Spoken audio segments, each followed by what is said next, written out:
There is a small island in the Mediterranean where something remarkable happens. Men and women in their 80s and 90s still tend their gardens. They walk up and down steep hillsides without assistance. They gather with friends every afternoon, laughing and talking for hours. And many of them have never seen the inside of a gym. On the other side of the world, on a tiny island in the Pacific, the story is surprisingly similar. Elders there remain strong, mentally sharp, and socially connected well into their 10th decade of life. They do not count calories. They do not track their steps on a smartphone. And yet they seem to have cracked a code that modern medicine is still trying to understand. Researchers have spent years studying these communities. They have analyzed the food, the genetics, the environment. And while all of those factors play a role, something else keeps emerging in study after study. 3 daily rituals that almost every long-lived elder in these villages shares. These rituals are so simple, so embedded in daily life, that the elders themselves rarely think of them as anything special. They are not trendy. They are not marketable. And that might be exactly why no one talks about them. Today I want to share these 3 rituals with you. Not as a magic formula, because there is no such thing, but as an invitation to rethink what healthy aging really looks like.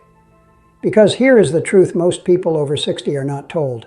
The habits that help you live a long, strong, independent life are often the opposite of what modern fitness culture promotes. They are quieter, they are slower, they are built on consistency, not intensity. If you stay with me until the end, I will walk you through each ritual in detail, explain the research behind why it may matter for your arteries, your brain, your bones, and your independence, and show you how to gently adapt these practices to your own life, no matter where you live. But first, I want to hear from you. Please take a moment right now to drop a comment. Tell me your age, where you are watching from, and one activity you hope to still be doing easily when you are 85 or 90. Is it playing with grandchildren, walking in nature, traveling, cooking your own meals? I read every comment, and I love learning what matters most to you. And if you find this video valuable, please consider hitting the like button and subscribing. It helps this channel grow and allows me to keep creating content for adults who want to age with strength and independence. Thank you. Now let us begin with the first ritual. The first ritual is something researchers call natural movement. But the elders in these villages would never use that term. To them, it is just life.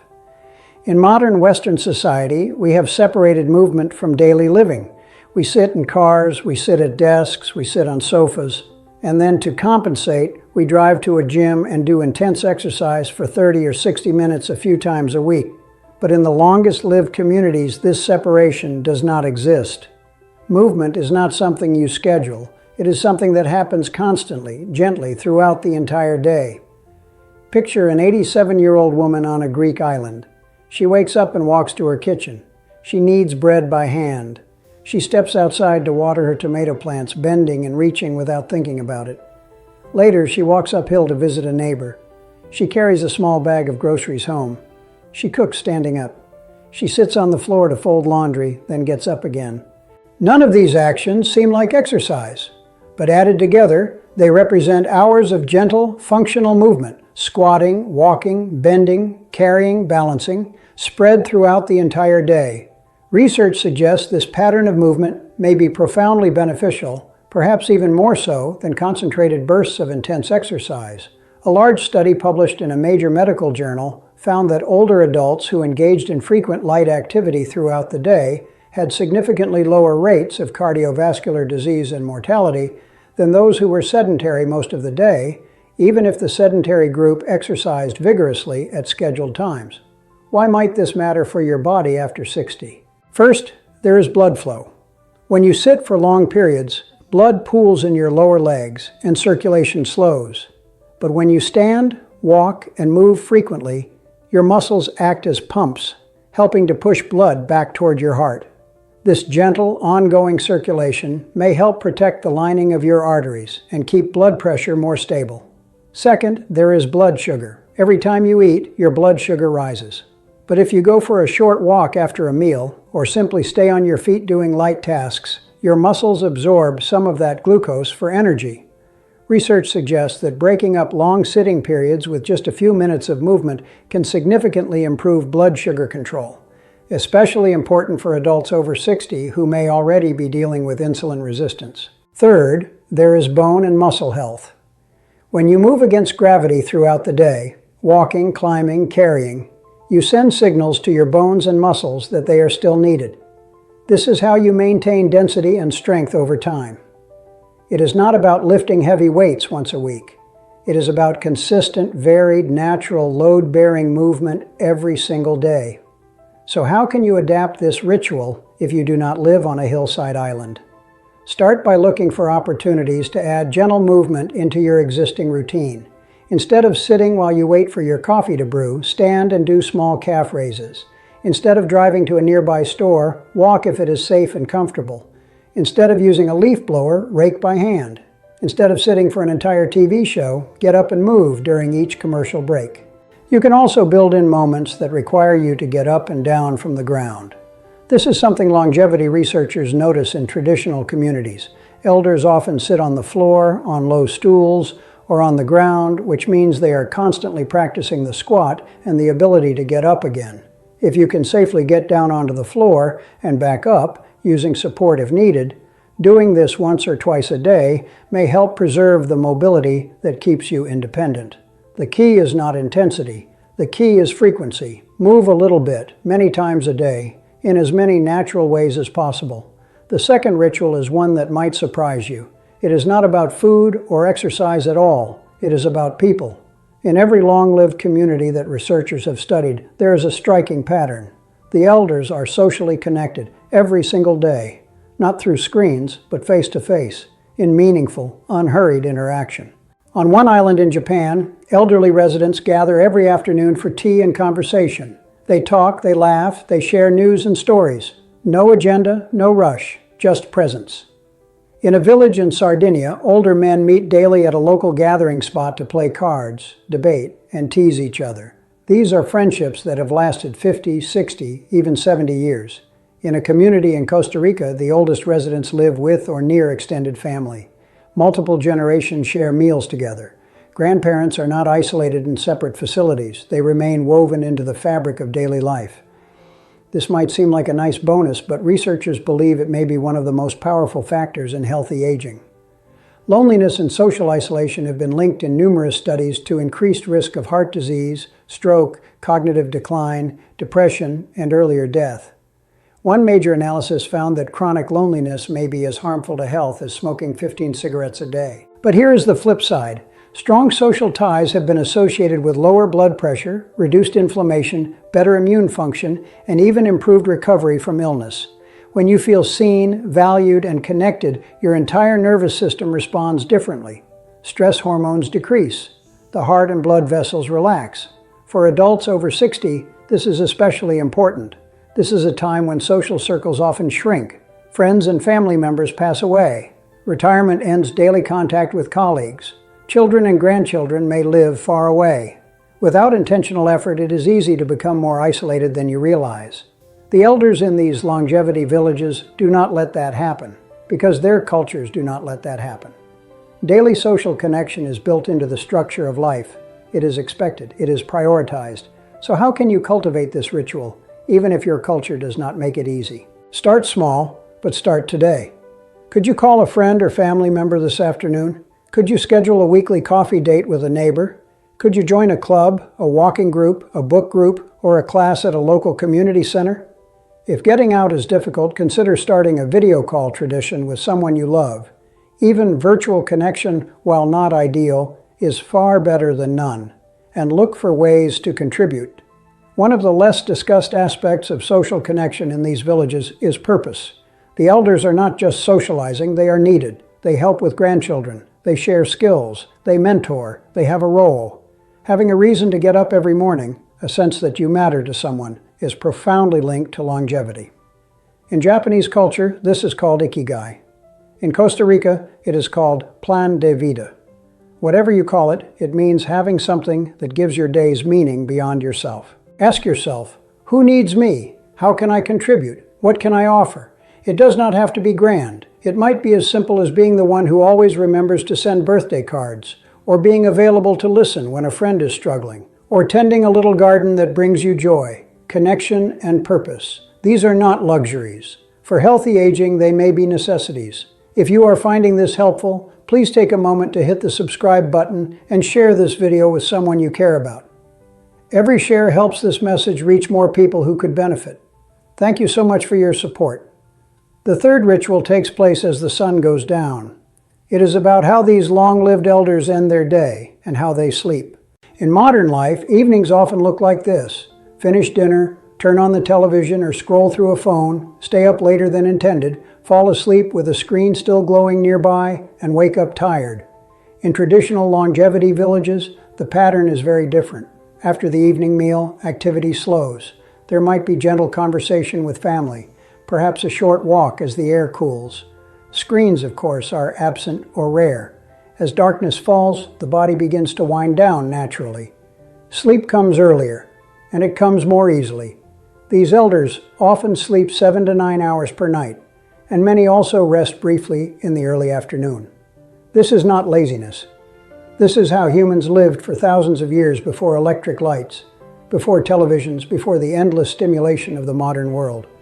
Why does this matter for your arteries, your brain, and your longevity?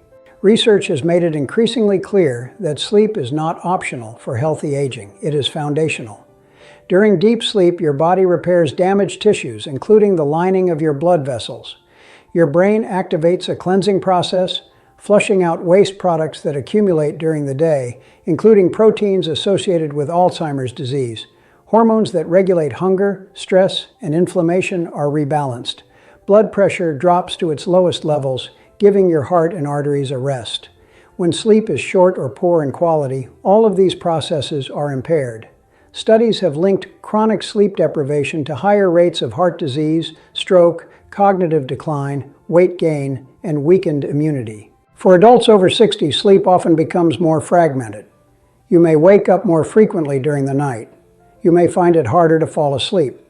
This is partly due to natural changes in sleep architecture with age, but it is also heavily influenced by habits, especially what you do in the hours before bed. The elders in these longevity villages have an advantage. Their environments naturally support good sleep. But you can recreate some of that even in a modern setting. First, consider dimming lights in the evening. Bright artificial light, especially the blue light from screens, tells your brain that it is still daytime and suppresses the release of melatonin, the hormone that helps you fall asleep. Try dimming overhead lights after dinner. Use warm, soft lighting, and if possible, put away phones, tablets, and computers at least an hour before bed. Second, create a simple wind-down routine. This does not have to be elaborate. It might be a cup of herbal tea, a few minutes of gentle stretching, a warm bath or shower, some quiet conversation with a loved one, a few pages of a calming book.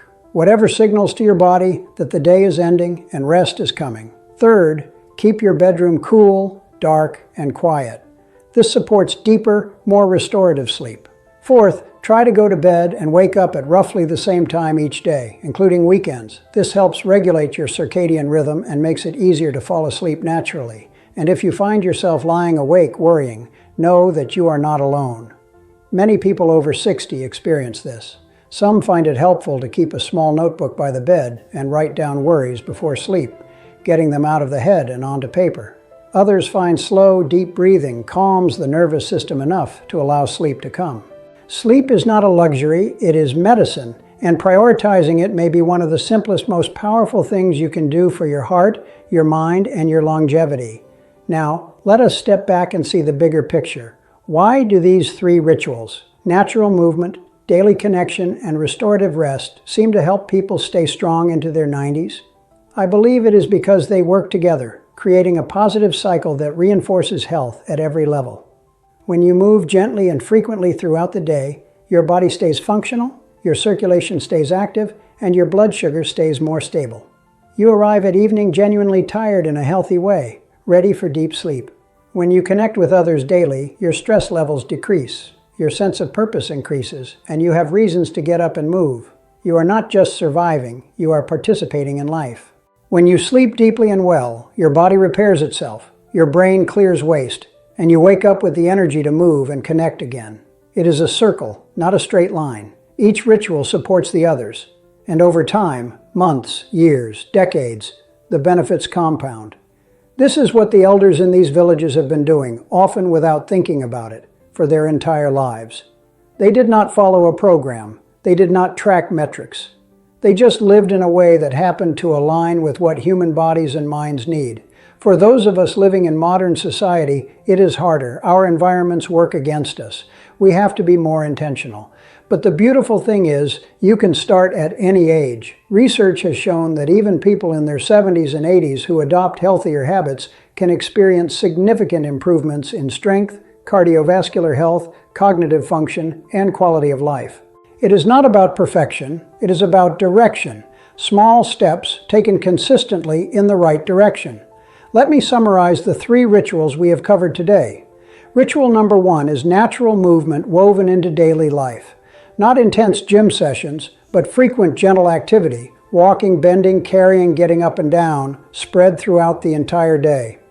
This may support circulation, blood sugar control, and muscle and bone maintenance in ways that scheduled exercise alone cannot replicate. Ritual number 2 is daily social connection and purpose, meaningful face-to-face time with others, laughter, shared meals, a sense that you are needed and valued.